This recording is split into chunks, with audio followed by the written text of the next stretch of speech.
প্রিয় বন্ধুরা, যথারীতি আপনাদের সামনে আরেকটা প্রোডাক্ট নিয়ে আসছি আজকে। সেটা হচ্ছে যে রাউটার ইউপিএস। এ পর্যন্ত আমাদের রাউটার ইউপিএসের 9 ভোল্ট, 12 ভোল্ট বেশ কয়েকটা ভেরিয়েন্ট অলমোস্ট টোটালি প্রচুর সেল যাচ্ছে। বিকজ আমাদের প্রোডাক্টগুলো চায়না থেকে ইম্পোর্ট করা, আমরা এগুলোর সাথে কম্বো প্যাকেজ দিয়ে দিই।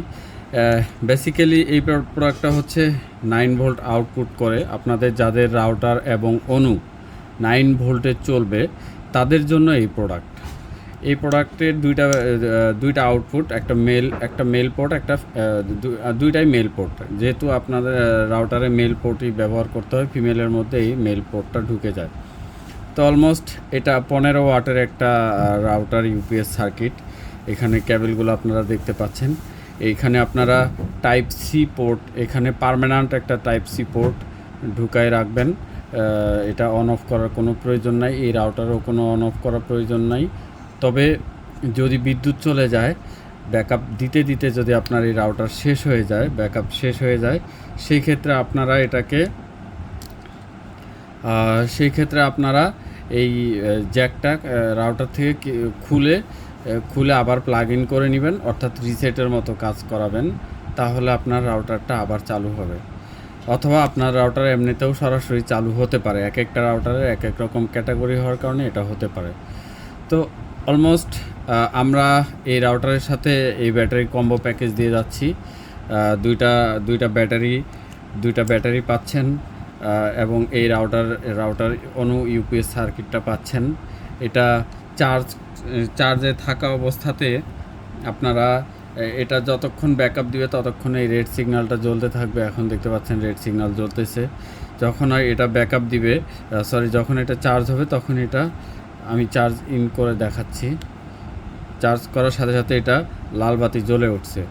যখন এটা চার্জ ফুল হয়ে যাবে, তখন পাশাপাশি সবুজ বাতিটাও জ্বলতে থাকবে। সবুজ বাতি, ব্লু কালারের বাতি আর কি, ব্লু কালারের বাতিটা নিভা জ্বলা এরকম করবে, লালটাও জ্বলতে থাকবে, এই সবুজটাও, দুইটা বাতি এখানে জ্বলতে থাকবে।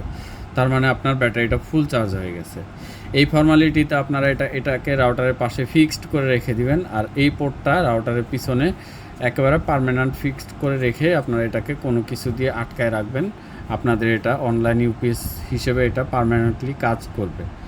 তো এই ছিল আমাদের রাউটার ইউপিএসের পরিচিতিটা। আপনাদের এটা আমি আশা করি খুব সহায়ক হবে। আর আপনাদের বলে রাখতেছি, এটা 9 ভোল্টের আউটপুট। আমি প্র্যাকটিক্যালি 9 ভোল্ট আপনাদের একটু দেখাইতে চাই, যাতে করে আপনারা একটু বুঝতে পারেন। আমার এখানে একটা কিট আছে যেটা ভোল্টেজ চেক করা যায়। দেখতে পাচ্ছেন 9.4 ভোল্ট এখানে শো করতেছে, অর্থাৎ 9.4, 9.4, 5, 6, 7, 8 এইগুলো হচ্ছে স্ট্যান্ডার্ড। 10 ভোল্ট নয়, যেহেতু এটা 9.0 ভোল্ট, অর্থাৎ 9 ভোল্টের এটা। তো দুইটার মধ্যে আপনারা 9 ভোল্ট পেয়ে যাবেন।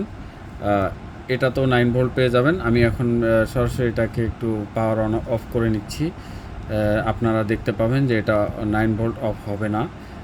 দেন এটা অনলাইন ইউপিএস এই ছিল। এখন আমি কিন্তু এটা ব্যাটারি দিয়ে, আমার এই ব্যাটারিগুলো মূলত আপনারা দেখেন 3.7 ভোল্ট, দেখতে পাচ্ছেন 3.7 ভোল্ট। বাট এটা এই সার্কিট হয়ে এটা যখন পাস করতেছে তখন এটা 9.9 ভোল্ট হয়ে গেছে। তো আমি আবারও এখন বিদ্যুৎ ইন করাচ্ছি, টাইপ সি চার্জার আর বিদ্যুৎ একই কথা। লাইট সিগন্যাল জ্বলে উঠলো, বাট ভোল্টেজের কোনো ডিস্টারশন হচ্ছে না, এবং কি ড্রপ করতেছে না। অর্থাৎ এখানে ড্রপ করতেছে না, তার মানে রাউটার ড্রপ করবে না। তো এটাই ছিল আসলে আমাদের প্রোডাক্ট পরিচিতি আপনাদের জানানোর। সবাই আশা করি ভালো থাকবেন। সবাইকে ধন্যবাদ জানাচ্ছি। আসসালামু আলাইকুম।